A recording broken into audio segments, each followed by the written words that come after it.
Assalamualaikum warahmatullahi wabarakatuh. Perkenalkan, nama saya Amanda Islamia dengan prodi Fakultas Keguruan dan Ilmu Pendidikan PGSD dari Universitas Terbuka.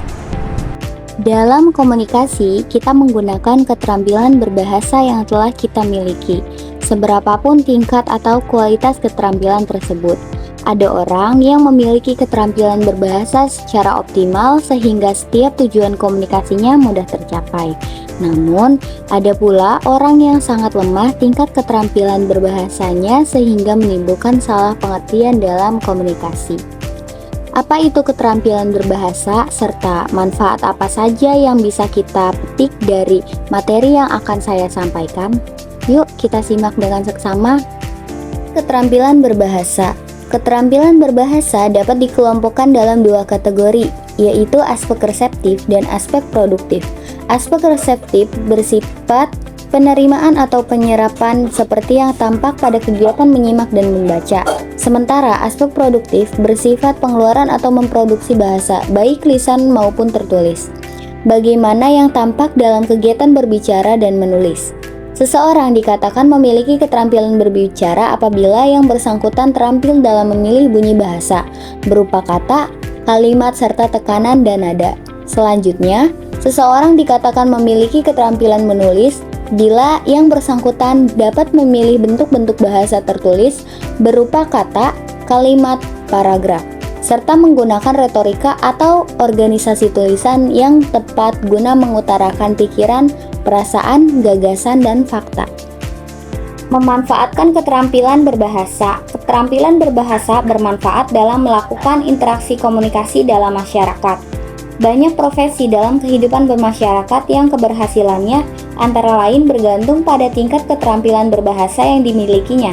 Misalnya profesi sebagai manajer, jaksa, guru, pengacara, penyiar, dai, wartawan, dan lain sebagainya. Aspek-aspek keterampilan berbahasa. Yang pertama yaitu mendengarkan atau menyimak. Mendengarkan adalah keterampilan memahami bahasa lisan yang bersifat reseptif. Yang dimaksud dengan keterampilan mendengarkan di sini bukan berarti hanya sekedar mendengarkan bunyi-bunyi bahasa melalui alat pendengarannya, melainkan sekaligus memahami maksudnya. Pada kegiatan mendengarkan terdapat unsur-unsur kesengajaan, dilakukan dengan penuh perhatian dan konsentrasi untuk memperoleh pemahaman yang memadai. Dalam bahasa pertama atau bahasa ibu, kita memperoleh keterampilan mendengarkan melalui proses yang tidak kita sadari yang disebut dengan proses pemerolehan, bukan melalui proses pembelajaran. Yang kedua yaitu berbicara. Dalam keterampilan berbicara dikenal 3 jenis situasi berbicara, yaitu interaktif, semi-interaktif, dan non-interaktif. Berikut ini beberapa keterampilan mikro yang harus dimiliki oleh si pembaca dalam melakukan aktivitas berbicara, antara lain yaitu mengucapkan bunyi-bunyi yang berbeda secara jelas sehingga pendengar dapat membedakannya. Yang kedua, menggunakan tekanan, nada, serta intonasi secara jelas dan tepat sehingga pendengar dapat memahami apa yang diucapkan pembicara. Yang ketiga, menggunakan bentuk-bentuk kata, urutan kata, serta pemilihan kata yang tepat. Yang keempat, menggunakan register atau ragam bahasa yang sesuai dengan situasi komunikasi. Kelima, menyampaikan kalimat-kalimat utama dengan jelas bagi pendengar. Keenam, berupaya mengemukakan ide-ide atau informasi tambahan guna menjelaskan ide-ide utama. Ketujuh, berupaya agar wacana berpautan secara serasi sehingga pendengar mudah mengikuti pembicara. Yang ketiga, yaitu membaca. Keterampilan membaca tergolong keterampilan yang aktif reseptif. Aktivitas membaca dapat dikembangkan secara tersendiri, terpisah dari keterampilan mendengar dan berbicara. Keterampilan membaca terbagi ke dalam 2 klasifikasi, yakni membaca permulaan dan membaca lanjutan.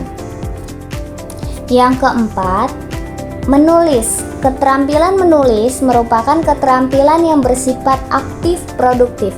Keterampilan ini dipandang menduduki hierarki yang paling rumit dan kompleks di antara jenis-jenis keterampilan berbahasa lainnya. Sama seperti halnya dengan keterampilan membaca. Keterampilan menulis pun dapat diklasifikasikan ke dalam dua kategori, yakni menulis permulaan dan menulis lanjutan. Keterkaitan antara aspek keterampilan berbahasa. Yang pertama, hubungan berbicara dengan menyimak. Menurut Brooks, dalam tarigan, berbicara dan mendengarkan merupakan kegiatan komunikasi dua arah yang bersifat langsung. Kegiatan komunikasi interaktif seperti gambar di samping terjadi antara pembeli dan penjual atau situasi diskusi kelompok lainnya. Yang kedua, hubungan menyimak dengan membaca. Sehubung dengan kaitan antara mendengarkan dan membaca ini, Subiakto Naban menjelaskan jalan diagram sebagai berikut. Dapat dilihat gambarnya. Melalui diagram di atas, tampak jelas bahwa baik mendengarkan maupun membaca merupakan kegiatan berbahasa yang bersifat reseptif. Perbedaannya hanya pada objek yang menjadi fokus perhatian awal yang menjadi stimulus. Kemudian, baik menyimak maupun membaca melakukan aktivitas pengidentifikasian terhadap unsur-unsur bahasa berupa suara maupun berupa tulisan, yang selanjutnya diikuti dengan proses decoding guna memperoleh pesan yang berupa konsep, ide, atau informasi sebagaimana yang dimaksud oleh si penyampainya.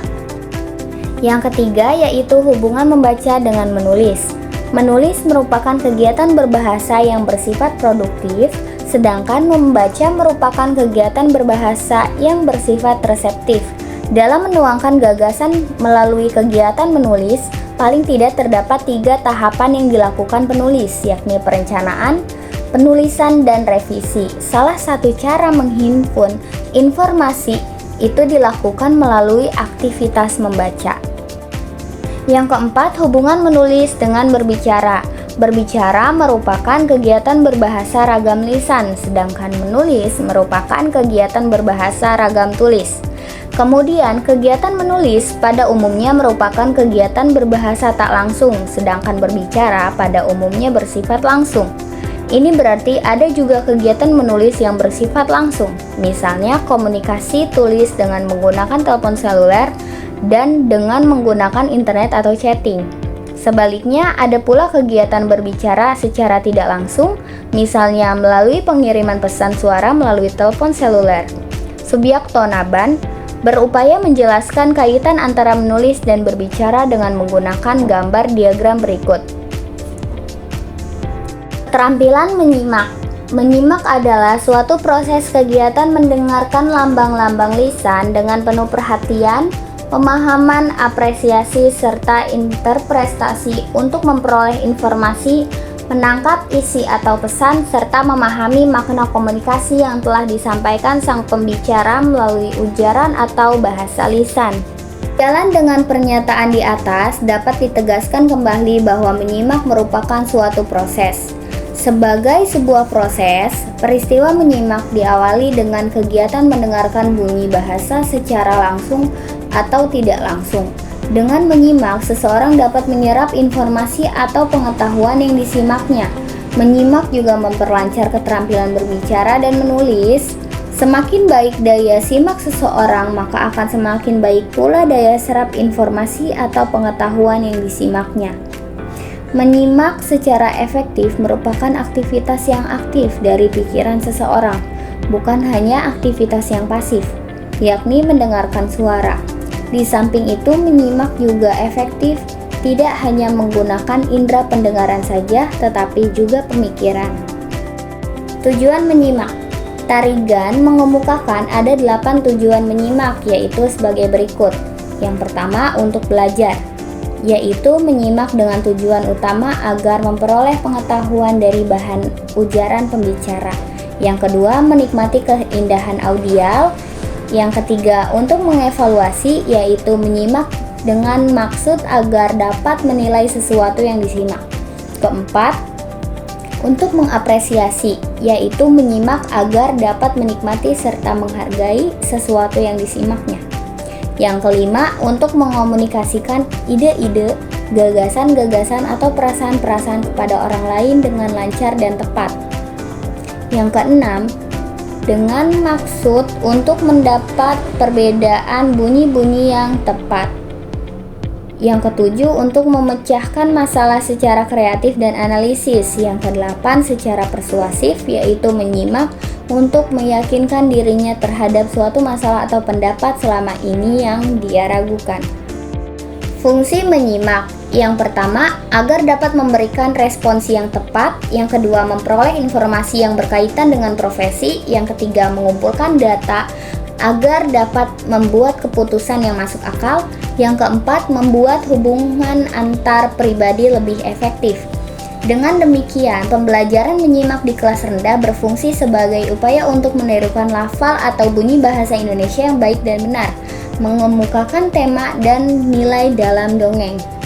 Jenis-jenis menyimak: menyimak ekstensif, menyimak intensif, menyimak konsentratif. Ialah kegiatan menyimak yang dilakukan dengan penuh perhatian untuk memperoleh pemahaman yang baik terhadap informasi yang disimak.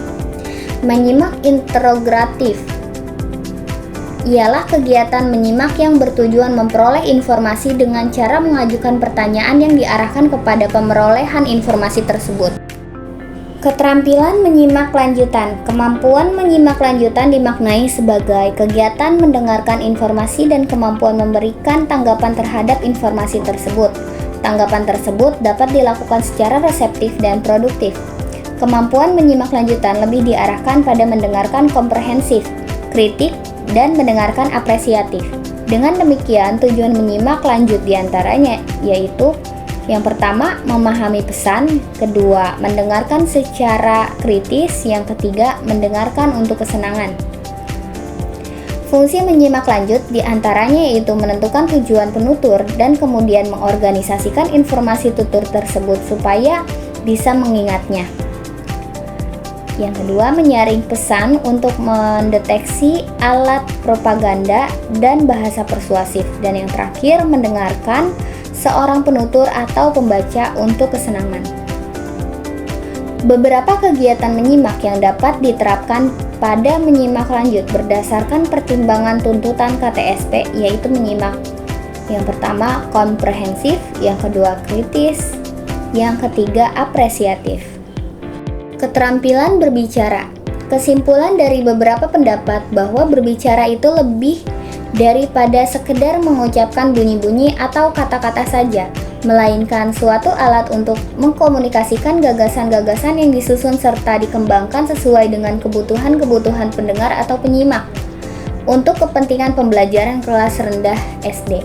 Berbicara permulaan dimaknai sebagai kemampuan mengucapkan bunyi-bunyi atau kata-kata saja. Tujuan utama dari berbicara adalah untuk berkomunikasi. Agar dapat menyampaikan pikiran secara efektif, maka seyogianya lah pembicara memahami makna segala sesuatu yang dapat disampaikan pembicara, harus mengevaluasi efek komunikasinya terhadap para pendengar. Kemampuan berbicara permulaan berfungsi untuk: yang pertama, mengungkapkan pikiran, perasaan, dan informasi. Yang kedua, menggambarkan sesuatu, baik benda, tempat, orang, ataupun suasana. Yang ketiga, menjelaskan prosedur secara sistematis. Yang keempat, memerankan tokoh, cerita, dan deklamasi. Yang kelima, menceritakan pengalaman, menanggapi, dan menyarankan.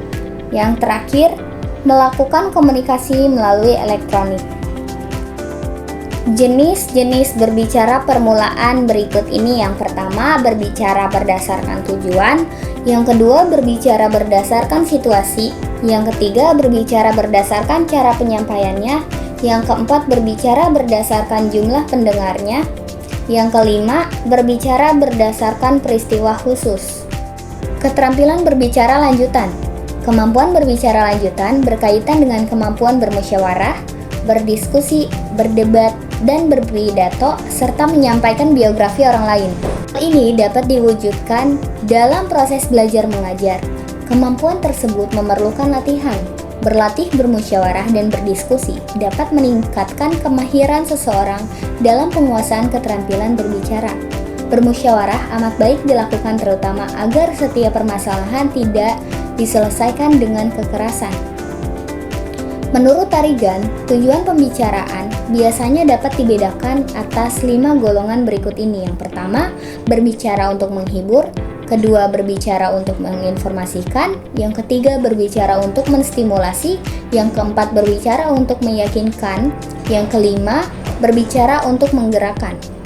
Berbicara lanjutan memiliki fungsi untuk mendeskripsikan secara lisan tempat sesuai denah dan petunjuk penggunaan suatu alat, mengungkapkan pikiran, perasaan, dan informasi dengan berbalas pantun dan bertelepon, memberikan informasi dan tanggapan secara lisan, dan lain sebagainya. Terima kasih telah menyimak materi pembelajaran tersebut. Itu saja. Kurang lebihnya mohon maaf. Wabillahi taufik wal hidayah. Wassalamualaikum warahmatullahi wabarakatuh.